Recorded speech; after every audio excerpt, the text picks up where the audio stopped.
YouTube channel अर्थशास्त्र के सभी दर्शकों का और इस विस्तृत विश्लेषण से जुड़े हर एक जिज्ञासु श्रोता का बहुत बहुत स्वागत है। आज हम एक ऐसे विषय पर बात करने वाले हैं जो सच में बहुत रहस्यमयी है। हाँ, और इंजीनियरिंग के नजरिए से देखा जाए तो ये किसी चमत्कार से कम नहीं है। बिल्कुल, मतलब आज का हमारा विषय कोई आम विमान नहीं है, बल्कि दुनिया के सबसे महंगे और घातक युद्धक विमानों में से एक है B-2 स्पिरिट स्टेल्थ बॉम्बर। जी, B-2 स्पिरिट। और आज की चर्चा के लिए हमारे पास कई सैन्य रिपोर्ट, स्टडी IQ/IS हिंदी का ट्रांसक्रिप्ट और कई जाने माने एविएशन आर्टिकल्स का एक पूरा पुलिंदा है। सही कहा। और हमारा उद्देश्य आज ये समझना है कि आखिर ये विशालकाय विमान रडार की नजरों से बचता कैसे है, साथ ही इसका लड़ाकू इतिहास क्या रहा है। विशेषकर जो 2026 के ईरान युद्ध के ताज़ा संदर्भ हैं, उनके आधार पर हम इसे समझेंगे। हाँ, और सबसे बड़ी बात, इसे उड़ाने और इसके रख रखाव में इतने अरबों डॉलर क्यों पानी की तरह बहाए जाते हैं। चलिए इसे थोड़ा और स्पष्ट करते हैं। हम सिर्फ इसके बाहरी डिजाइन की बात नहीं करेंगे, बल्कि इसके पीछे की उस पूरी सोच को समझेंगे। उस सोच को जिसने हवाई युद्ध की पूरी परिभाषा ही बदल कर रख दी। ये एक बहुत ही शानदार शुरुआत है। धन्यवाद।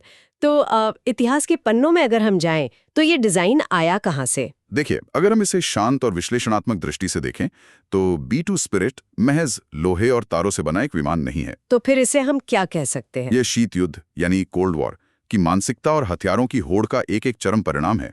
80 के दशक के शुरुआती दौर में सोवियत संघ के रडार सिस्टम बेहद उन्नत हो रहे थे। हाँ, और अमेरिका को किसी ऐसे हथियार की तलाश रही होगी जो रडार में आए बिना दुश्मन के इलाके में घुस सके। बिल्कुल, एक ऐसा हथियार जो आसमान में तो हो, लेकिन रडार के लिए एक भूत के समान हो। यहीं से स्टेल्थ या अदृश्यता की अवधारणा ने एक नया मोड़ लिया। जब मैंने इस फ्लाइंग विंग या उड़ने वाले पंख के डिजाइन को पहली बार देखा, तो लगा जैसे ये कोई भविष्य की एलियन तकनीक है। इसमें कोई पारंपरिक धड़ या पूंछ तो है ही नहीं। यहाँ जो बात सबसे ज्यादा आकर्षित करती है वो ये है कि यह विचार एकदम नया नहीं था। अच्छा, तो क्या एविएशन के इतिहास में पहले भी ऐसा कुछ बनाने की कोशिश हुई थी? जी हाँ, 1930 और 40 के दशक में जर्मन इंजीनियरों ने हॉटन हो 229 के साथ कुछ ऐसा ही डिजाइन तैयार किया था। हॉटन हो 229? हाँ, और उसके बाद अमेरिका में जैक नॉर्थरॉप ने YB-49 जैसे शुरुआती डिजाइनों के साथ इस फ्लाइंग विंग का प्रयोग किया था। लेकिन वो डिजाइन उस समय इतने सफल क्यों नहीं हुए? क्योंकि उस दौर की तकनीक इतनी विकसित नहीं थी कि इतने अस्थिर डिजाइन को हवा में सुरक्षित उड़ाया जा सके। मतलब कंप्यूटर सिस्टम्स उतने एडवांस नहीं थे। बिल्कुल।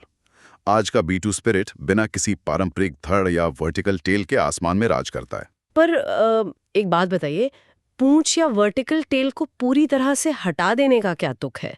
एक आम विमान में तो ये बहुत जरूरी हिस्सा होता है ना? इसका सबसे बड़ा कारण रडार से बचना ही है। वो कैसे? साधारण विमानों की जो पूंछ होती है वो एक समकोण यानी राइट एंगल बनाती है। हाँ। जब रडार की तरंगें उस पर टकराती हैं तो वो एक आईने की तरह काम करती है और उन तरंगों को सीधे रडार स्टेशन की तरफ वापस परावर्तित कर देती है। ओह, तो पूंछ होने से रडार को विमान की लोकेशन तुरंत मिल जाती है। एकदम सही। B-2 स्पिरिट में कोई पूंछ ना होने के कारण ये समस्या ही खत्म हो जाती है। लेकिन इसका आकार तो बहुत बड़ा है। मैंने पढ़ा था कि इसका विंग स्पैन बहुत चौड़ा होता है। जी, B-2 का विंग स्पैन यानी इसके पंखों का फैलाव करीब 172 फीट है। अंदाजा लगाने के लिए ये एक पूरे फुटबॉल के मैदान के आधे हिस्से जितना बड़ा है। 172 फीट? लेकिन फिर रडार पर ये कैसा दिखता है? रडार की स्क्रीन पर इसका क्रॉस सेक्शन केवल 0.1 वर्ग मीटर होता है। क्या? सिर्फ 0.1 वर्ग मीटर? हाँ, मतलब रडार को लगता है कि आसमान में कोई छोटी सी चिड़िया उड़ रही है। ये वाकई हैरान करने वाला है। इतना विशाल ढांचा और रडार पर सिर्फ एक चिड़िया। ये भौतिक विज्ञान के नियमों के खिलाफ सा लगता है। ये जादू मुख्य रूप से दो चीजों के बेजोड़ मेल से संभव हो पाता है। पहला है कंटिन्यूअस कर्वेचर यानी इसकी निर्बाध घुमावदार बनावट। कंटिन्यूअस कर्वेचर मतलब इसमें कोई तीखा किनारा नहीं है? बिल्कुल नहीं। विमान में कोई भी तीखा किनारा या सीधा हिस्सा नहीं है, इसलिए रडार की तरंगें टकराकर अलग-अलग दिशाओं में बिखर जाती हैं। और दूसरी चीज क्या है? दूसरी चीज है इस पर चढ़ी रैम कोटिंग की खास कोटिंग, जिसे रैम कोटिंग भी कहते हैं। ये कोटिंग कैसे काम करती है? ये कोटिंग स्पंज की तरह काम करती है। जो भी रडार तरंगे विमान तक पहुंचती हैं, ये उन्हें सोख लेती है और वापस जाने ही नहीं देती। रडार से बचना तो समझ में आता है, लेकिन सिर्फ रडार ही तो आसमान में खतरा नहीं है। आपका इशारा किस तरफ है? आज के समय में इंफ्रारेड या गर्मी को पकड़ने वाली हीट सीकिंग मिसाइलें भी तो होती हैं। इतने बड़े विमान को उड़ाने वाले इंजन तो भयंकर गर्मी उगलते होंगे। ये एक बहुत ही तकनीकी चुनौती थी जिसे इंजीनियरों ने बड़ी चतुराई से सुलझाया। तो ये उन इंफ्रारेड सेंसर से छिपकर कैसे निकल जाता है? डिजाइनरों ने इसके चारों इंजनों को पूरी तरह से विमान के पंखों के अंदर गहराई में छिपा दिया है। उन्हें विंग के अंदर एस डक्ट्स में रखा गया है। ये एस डक्ट्स क्या होता है? इसे थोड़ा सरल भाषा में समझें तो। इसे ऐसे समझें जैसे कोई मुड़ी हुई स्ट्रॉ या पाइप हो। अगर कोई पाइप बीच से एस के आकार में मुड़ा हुआ है तो एक सिरे से देखने पर दूसरे सिरे के पार नहीं देखा जा सकता। हाँ, वो तो है। ठीक वैसे ही इन घुमावदार एस डक्ट्स के कारण रडार की तरंगें सीधे इंजन के घूमने वाले ब्लेड्स तक पहुंच ही नहीं पाती। और जहां तक गर्मी या हीट सिग्नेचर की बात है, उसका क्या? इंजनों से निकलने वाली अत्यधिक गर्म हवा को बाहर वायुमंडल में छोड़ने से पहले विमान के अंदर ही एक विशेष सिस्टम के जरिए ठंडी हवा के साथ मिलाया जाता है। अच्छा, ताकि तापमान कम हो जाए। जी, जब एग्जॉस्ट बाहर निकलता है तो उसका तापमान इतना कम हो चुका होता है कि दुश्मन के इंफ्रारेड सेंसर्स उसे आसमान की सामान्य पृष्ठभूमि से अलग नहीं कर पाते। वाकई, यहाँ पे बात वाकई बहुत दिलचस्प हो जाती है। मेरा मतलब है, बिना पूंछ वाले इस विमान को उड़ाना एक तरह से नामुमकिन सा लगता है। बिल्कुल, एरोडायनामिक्स के हिसाब से ये हवा में बेहद अस्थिर होता है। तो फिर हवा में ये स्थिर कैसे रहता है? अगर किसी कागज के हवाई जहाज की पूंछ फाड़ दी जाए तो वो तो हवा में गोल गोल घूम के गिर जाता है। एकदम सही सवाल है। एक इंसान अपने हाथों से इसे हवा में एक सीध में स्थिर रख ही नहीं सकता। तो फिर इसे उड़ाता कौन है? इसके लिए इंजीनियरों ने एक quadruple redundant fly by wire system लगा दिया। Quadruple redundant? इसका मतलब इसमें 4 अलग-अलग कंप्यूटर्स हैं। हाँ, आसान भाषा में समझे तो इसमें 4 कंप्यूटर लगे हैं जो विमान उड़ाने का काम करते हैं।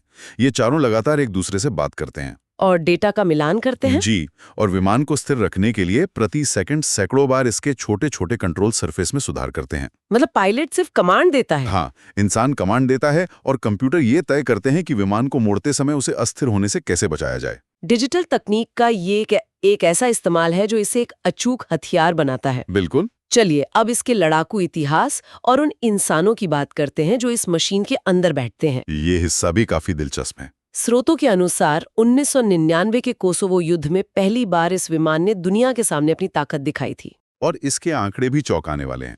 हाँ, मैंने पढ़ा था कि भले ही B-2 विमानों ने पूरे नाटो अभियान की 1% से भी कम उड़ानें भरी, लेकिन उन्होंने पूरे युद्ध के 11% बम गिराए। 11%? ये बहुत बड़ा आंकड़ा है। इस युद्ध में पहली बार जेडैम जैसे उपग्रह से निर्देशित सटीक हथियारों का भी इस्तेमाल हुआ था। इसके बाद अफगानिस्तान, इराक और लिबिया में भी इसने अपना काम किया। और हाल ही में यमन में भी। हाँ, 2024 में यमन के हूती ठिकानों पर।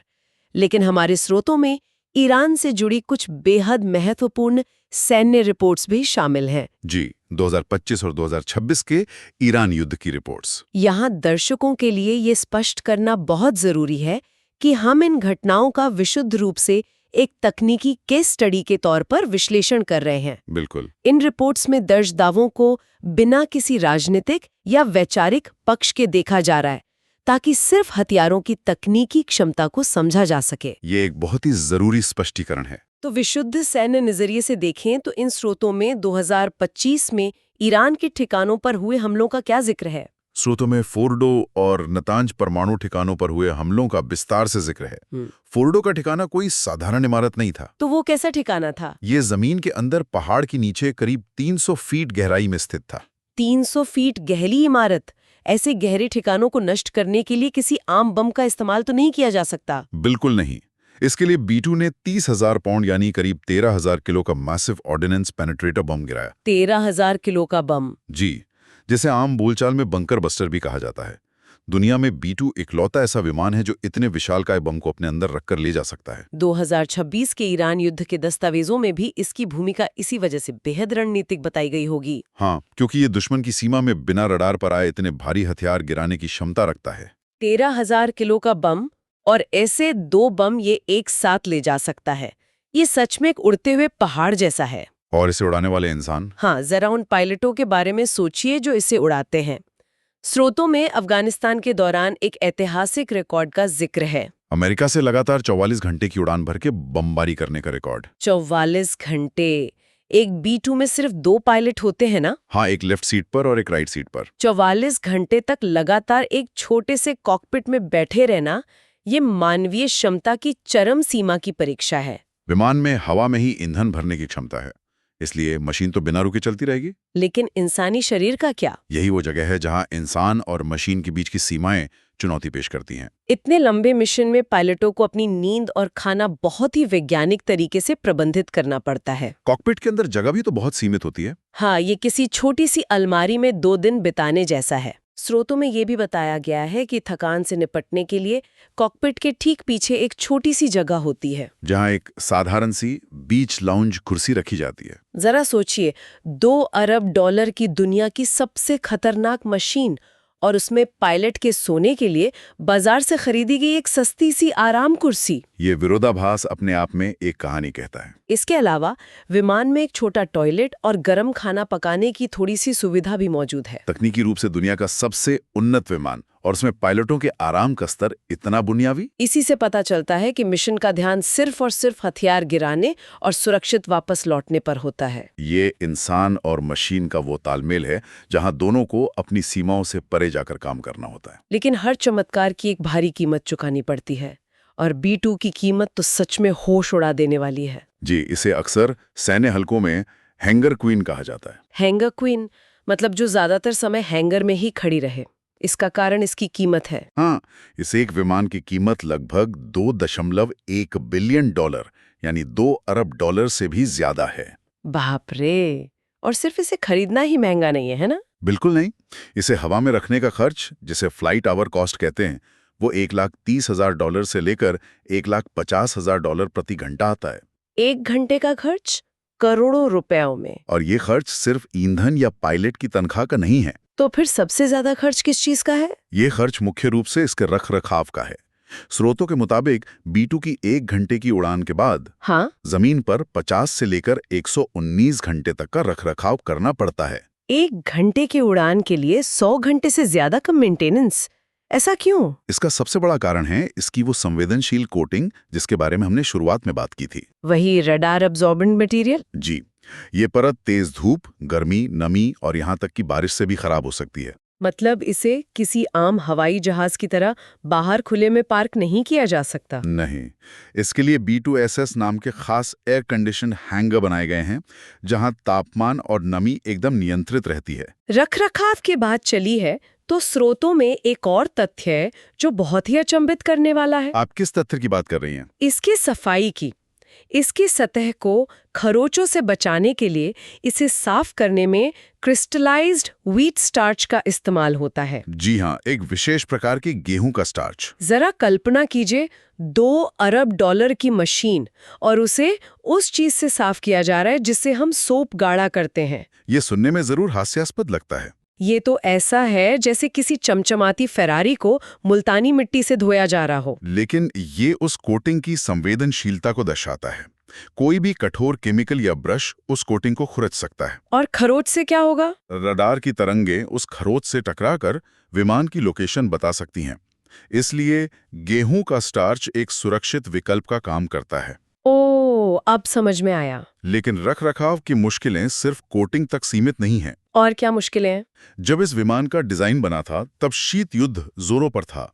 अमेरिकी वायुसेना ऐसे 132 विमान बनाना चाहती थी। लेकिन बने तो बहुत कम थे। हाँ, 1991 में सोवियत संघ के पतन के बाद रक्षा बजट में भारी कटौती हुई और केवल 21 विमान ही बनाए गए। तो इससे पुर्जों की समस्या कैसे शुरू हुई? इसका असर ये हुआ कि B2 के लिए विशेष पुर्जे बनाने वाली कई छोटी कंपनियां या तो बंद हो गईं या उन्होंने वे पुर्जे बनाना छोड़ दिया। तो अब अगर किसी विमान का कोई पुर्जा टूट जाता है या खराब हो जाता है तो उसे कैसे ठीक किया जाता है? यही सबसे बड़ी सिरदर्दी है। अगर कोई पुर्जा खराब होता है तो इंजीनियरों को उसे रिवर्स इंजीनियर करना पड़ता है। मतलब उसे शुरू से फिर से बनाना पड़ता है? जी, मान लीजिए एक छोटा सा ब्रैकेट टूट गया है और उसे बनाने वाली कंपनी 1989 से ही बंद है। हाँ। अब इंजीनियरों को उस टूटे हुए हिस्से को लेजर स्कैन करना होगा, पता लगाना होगा कि उसमें कौन सा एलॉय इस्तेमाल हुआ था। और फिर उसे दोबारा बनाना होगा। बिल्कुल, कस्टम मशीन करके बनाना होगा। इस पूरी प्रक्रिया में एक छोटे से पुर्जे के लिए करोड़ों रुपए और हफ्तों का समय लग जाता है। इतनी कम संख्या होने के कारण मुझे लगता है हर एक दुर्घटना का असर भी इस बेड़े पर बहुत गहरा पड़ता होगा। बहुत गहरा। 2008 में गोवा में एयरबेस पर एक दुर्घटना हुई थी। क्या उस पर कोई हमला हुआ था? नहीं, उसका कारण दुश्मन की कोई मिसाइल नहीं था, बल्कि इसके सेंसर में जमा हुई थोड़ी सी नमी थी। सिर्फ नमी? हाँ, उस नमी ने कंप्यूटर को गलत डेटा दिया और टेक ऑफ के तुरंत बाद विमान क्रैश हो गया। ये तो बहुत बड़ा नुकसान है। फिर 2022 में भी एक और विमान आपातकालीन लैंडिंग के दौरान क्षतिग्रस्त हुआ। उसे तो ठीक कर लिया गया होगा। नहीं, 2024 में रक्षा विभाग ने तय किया कि उस क्षतिग्रस्त विमान को ठीक करना आर्थिक रूप से समझदारी नहीं है। क्यों? क्योंकि उसे सुधारने में ही $100 मिलियन से ज्यादा लग जाते हैं। बाप रे। इस तरह 21 विमानों से शुरू हुआ ये बेड़ा अब पूरी दुनिया में केवल 19 विमानों तक ही सिमट कर रह गया है। सिर्फ 19 विमान, जो दुनिया के सबसे गहरे ठिकानों पर हमला कर सकते हैं, लेकिन जो बारिश और नमी से डरते हैं। ये एक बहुत ही रोचक स्थिति है। बिल्कुल। तो जब ये तकनीक इतनी पुरानी और रखरखाव के लिहाज से इतनी महंगी हो चुकी है, तो आगे का रास्ता क्या है? इन बचे हुए 19 विमानों का भविष्य क्या है? अगर हम इसे व्यापक संदर्भ में देखें तो B2 स्पिरिट अपने समय से बहुत आगे का विमान जरूर था। हाँ? लेकिन अब यह तकनीक पुरानी और अव्यावहारिक पड़ रही है। इसी को ध्यान में रखते हुए 2030 तक B2 को पूरी तरह से रिटायर करने की योजना है। और इसकी जगह कौन लेगा? एविएशन के मंच पर एक नया खिलाड़ी आ रहा है, B-21 रेडर। B-21 रेडर, इसके बारे में स्रोतों में काफी चर्चा है। ये नई पीढ़ी का स्टेल्थ बॉम्बर है, जिसे विशेष रूप से B2 की कमियों को दूर करने के लिए डिजाइन किया गया है। एक आम नजरिए से देखें तो B2 और B-21 में बुनियादी तौर पर क्या बड़े बदलाव किए गए हैं? सबसे बड़ा बदलाव इसके आकार और इसकी लागत में है। B-21 अपने पूर्ववर्ती की तुलना में थोड़ा छोटा है और कीमत भी कम है। कितनी कम? करीब $700 मिलियन प्रति विमान, जो कि $2 अरब से तो काफी कम है। हाँ, और जहां B2 के सिर्फ 21 विमान बने थे, वहीं B-21 के कम से कम 100 विमान बनाने की योजना है। इससे तो पुर्जों की कमी वाली समस्या नहीं होगी? बिल्कुल नहीं। दूसरी बात यह है कि B-21 में अलग से कोई नया इंजन बनाने के बजाय F-35 फाइटर जेट वाले इंजनों का इस्तेमाल किया गया है। अच्छा, तो F-35 के पुर्जे और मेंटेनेंस का नेटवर्क तो पहले से मौजूद है? सही पकड़ा आपने। लेकिन जो सबसे क्रांतिकारी तकनीकी बदलाव है, वो इसकी स्टेल्थ कोटिंग में है। स्टेल्थ कोटिंग में क्या बदलाव है? B2 की तरह इसमें हर उड़ान के बाद टेप और पुट्टी लगाने की जरूरत नहीं है। इसकी स्टेल्थ कोटिंग इसके ढांचे में ही बेक्ड इन है। बेक्ड इन स्टेल्थ कोटिंग, इसका मतलब क्या है? क्या इसे अब उन खास एयर कंडीशनड हैंगरों की जरूरत नहीं पड़ेगी? एकदम सही। इसे ऐसे समझें कि B2 पर स्टेल्थ कोटिंग किसी दीवार पर प्लास्टर या पेंट लगाने जैसी थी, जो मौसम के साथ उखड़ सकती थी। हाँ, लेकिन B-21 का जो बाहरी आवरण है, वो खुद ही रडार को सोखने वाले पदार्थ से बना है। मतलब ये मौसम की मार झेल सकता है? जी, इसका सीधा सा मतलब है कि इसे महंगे जलवायु नियंत्रित हैंगर की हर जगह जरूरत नहीं पड़ेगी। यह तो इसे काफी प्रैक्टिकल बनाता है। ये दुनिया के किसी भी सामान्य एयरबेस पर उतर सकता है, ईंधन भर सकता है और तुरंत अगले मिशन पर जा सकता है। तो इस सब का असल मतलब क्या है? अगर इस पूरी लंबी चर्चा का सार निकाला जाए जी, तो B2 स्पिरिट को सिर्फ एक मशीन के दायरे में नहीं रखा जा सकता। ये शीत युद्ध के दौरान इंसानी दिमाग द्वारा रची गई एक ऐसी इंजीनियरिंग का जीता जागता उदाहरण है जिसने आसमान में लड़े जाने वाले युद्धों की परिभाषा को हमेशा के लिए बदल दिया। बिल्कुल। एक ऐसा विशालकाय विमान जो रडार को पूरी तरह से धोखा दे सकता है, जो बिना रुके दुनिया के किसी भी कोने में जा सकता है और जो अपने साथ पहाड़ों को भेदने वाली ताकत ले जा सकता है। और ये हमें एक बहुत बड़ा सबक भी देता है कि तकनीकी प्रगति कैसे दुनिया की भू राजनीति को गहराई से प्रभावित करती है। जिस देश के पास ऐसी तकनीक है, वो बिना विदेशी एयरबेस के सीधे अपनी जमीन से हमला कर सकता है। लेकिन सुनने वालों के लिए ध्यान देने वाली बात यह भी है कि अत्यधिक उन्नत तकनीक अपने साथ बेहद जटिल रखरखाव की चुनौतियां भी लाती है। B2 की हैंगर क्वीन वाली स्थिति इस बात का स्पष्ट प्रमाण है। सिर्फ लैब में तकनीक बना लेना काफी नहीं है, उसे असल दुनिया में व्यावहारिक बनाना भी उतना ही जरूरी है। ये बात एकदम सही है। कोई भी हथियार तभी कारगर है जब वो युद्ध के समय काम आए, न कि हैंगर में खड़े होकर मरम्मत का इंतजार कर रहा हो। इन सब बातों के बाद स्रोतों से मिली जानकारी से एक बहुत ही महत्वपूर्ण सवाल खड़ा होता है। कैसा सवाल? आज हमने उस उन्नत बमवर्षक की बात की जिसे इंसानी पायलट उड़ाते हैं, हाँ, लेकिन हमारे दस्तावेजों में X-47B जैसे मानव रहित ड्रोन्स का भी उल्लेख है। मानव रहित ड्रोन्स? जी, जो B2 के फ्लैट या चपटे डिजाइन से प्रेरित हैं, मैं सोचता हूं कि अगर भविष्य के युद्धक विमानों से इंसान को पूरी तरह हटा दिया जाए। मतलब कॉकपिट, ऑक्सीजन, खाने पीने की व्यवस्था की कोई जरूरत ही ना रहे। बिल्कुल। तो क्या ये विमान आकार में और भी ज्यादा फ्लैट, और भी तेज और रडार के लिए पूरी तरह से अदृश्य हो जाएंगे? ये तो एक पूरी तरह से रोबोटिक वायुसेना की तरफ इशारा करता है। क्या B2 और आने वाला B-21 केवल उस मानव रहित वायुसेना की दिशा में शुरुआती कदम भरें? ये वाकई सोचने पर मजबूर कर देने वाला विचार है। एक ऐसा भविष्य जहां आकाश में सिर्फ अदृश्य मशीनें राज करेंगी, जिनमें कोई इंसान मौजूद नहीं होगा। ये विचार जितना रोमांचक है, विज्ञान के नजरिए से उतना ही चुनौतीपूर्ण भी है। सुनने वालों के लिए यह विचार विमर्श का एक बेहतरीन विषय है। बिल्कुल। ये आगे की चर्चा के लिए कई दरवाजे खोलता है। आज के इस विस्तृत विश्लेषण में बस इतना ही। उम्मीद है कि ज्ञान और विज्ञान का ये सफर सभी के लिए बेहद रोचक रहा होगा। अगली बार फिर एक नए विषय और नई जानकारियों के साथ चर्चा करेंगे। तब तक के लिए विज्ञान व तकनीक के प्रति अपनी जिज्ञासा को हमेशा जिंदा रखिए।